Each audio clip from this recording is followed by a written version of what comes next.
Bube, and this is Bube's Corner. You guys, I know it's been a long minute here on this channel, and I can't just start up a video or videos without actually explaining myself to you guys, on hints on what has been going on in my life. So sometimes you just have to leave the YouTube street and face real life, okay, and face reality of life, and that was what happened to me.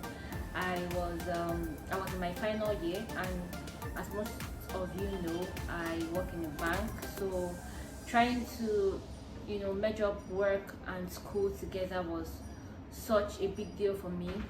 And being that I'm in my final year, I had to put in my best to try and make sure that I graduate, okay. So that was one of the things, or that was one of the reasons why I had to stop YouTubing at a particular point in time. But part of this video is to let you guys know that I'm back, and back and better, okay. So yeah, that was what happened, and that was why I was off YouTube for some time. So now you know why I'm off YouTube for some time, and explain myself. If you're new here to my channel, please don't get discouraged. I am back and I'm better, so please subscribe to my YouTube channel. And to all the returning subscribers who were there, who didn't unsubscribe because of my inconsistency, thank you so much. I mean, you guys mean a lot to me. Let's dive right into the video, guys. A lot has been happening. I'm a Nigerian. If you don't know, I'm from Anambra State. So explaining in details, I'm an Igbo girl. So a lot has been happening here in Nigeria if you're non-Nigerian, because a lot has just been happening. The youth of this country has started a peaceful protest against the SARS. They are called the Special Anti-Robbery Unit, and it's part of the it's a unit in the police force, okay. So but these people had turned their job function around. Like, they started doing opposite of what their job function should be, which is like protecting the people of this country, protecting the civilians. They started doing opposite of their job function and started extorting money from people, collecting taking people to ATM if you're not with cash, just for you to withdraw money. Of course, that is extortion. Harassing people, killing people. That is the height of it, you guys. Killing people. When you don't cave into their demands, they just kill you. And to think of it, they just come up and say, okay, I can deal with you, I can make you lose your life, and you can't do nothing about it. Now, this is the part that breaks my heart, you guys. How can a unit set up to protect the lives of the innocent ones, the lives of the citizens of a particular country, turned out to be the people taking the lives of those citizens? And so because of this, the youth of the country had it up to their neck, and they said, okay, you know what, it's time, we are done, we are enough of all this nonsense. And they started a peaceful protest. So when the peaceful protest started, everybody in different states, celebrities were coming out, helping to make sure that in the protest, things were actually moving on well. The peaceful protest was up to a week, and nobody said nothing. Yes, the governor of Lagos State was like, yes, saying that that he supports the movement, to end SARS, but the president of the country did not say nothing. Up until when? That was 22nd of October. Everybody was waiting, to hear the president's speech, okay. Nigerian youths were being peaceful, and all of a sudden, hoodlums from nowhere said, hijacking the protest, infringing on the protest, and things like that made it really hard for the youth to now, or for people like the government to feel like, okay,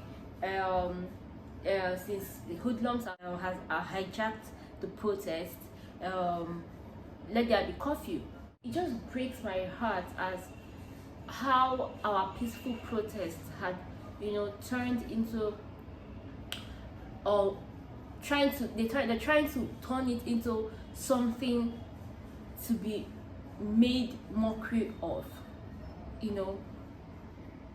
Now, when the governor of Lagos State announced the curfew, people were still there in different locations in Lagos State, doing their protests and all of that, But of course, the announcement for the curfew did not even come in time. So you had to give people time to get to their homes before actually penalizing them. Now, there was a particular set of people in the Lekki toll gate, protesting there. A lot of people were still there, and before you know it, I think it was getting dark, they had to turn off the billboard, which of course supplies lights, and unknown people dressed in army uniform or the military uniform came out and opened fire and started shooting at innocent civilians. How do you, a lot of things have been going on Instagram. The people that are in charge of the billboard and the toll gate coming out to say that, when they heard the curfew from the governor, they had to obey the law of the state by switching off everything and making sure that their staff obey the law of the state, and they had to go home. And I'm like, billboard, you guys, I think I'm going to insert the picture of a billboard and what it looks like. Please, billboard is something that you use to advertise people, businesses, commercials and all of those things. How do you turn off billboard lights, please? How on earth do you turn off billboard lights? Billboard that supplies light 24/7. How do you turn off billboard lights? Because I up until now I can't understand. You turned off the billboard light, and next thing, military people or people dressed in military uniform came out and opened fire and started shooting people. And you expect that to be okay with people? You expect the citizen, the youth of this country to take that because we are all stupid? When that stuff happened, I was so pissed in my mind. My spirit was so troubled. I was so pissed in my mind. And it made me to understand that, you see, this country, this Nigeria that is our country, the lives of people mean nothing. They don't take us seriously in this country. They treat us as trash, and if you lose your life, they are just ready to tell you, accept our condolences, and they think that is enough.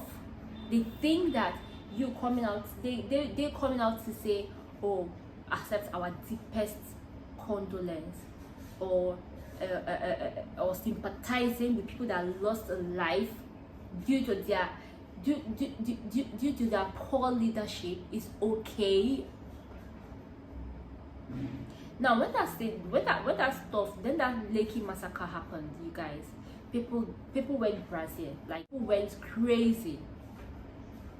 Because how can you explain that? A lot of people were killed, a lot of people were injured.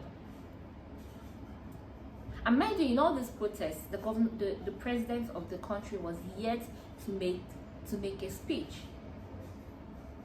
Everybody was expecting for him to, because trust me or believe you me, I think that if he had made his speech prior to or before the Lekki massacre, I don't think it would have gotten to the point where a billboard has to be turned off and people dressed in military uniform come out to open fire on poor civilians civilians that are not armed, people that are unarmed, they're wearing with knife, they're wearing with gun, they're wearing with machete. All they wear with is the flag, the flag of the Federal Republic of Nigeria. That was what they wear with. And you think you did not even blink an eye and gave an order for people to be killed, unarmed people? And the one thing that they don't even think to understand is they feel like, oh, when they do this, Nigerian youths are just going to back down. No. If for one, like, I don't have interest in politics, you see this thing that happened, it opened my eyes wide for me to be interested in my country, because that's one thing they don't even know that they've done. They've opened the eyes of the youths. They just opened the eyes of the youths. That's one thing they just didn't realize that they did. The president of the country came and finally made a speech on the 22nd of October. Finally. And after we heard his speech, man, we became speechless. We heard a speech from the president of Nigeria and we became speechless. How did that happen? Your people are being killed and all you came out to say are things that does not, or things that do not even make sense. I feel so bad that these kind of things are happening in my country, but at the same time I'm proud of my generation, because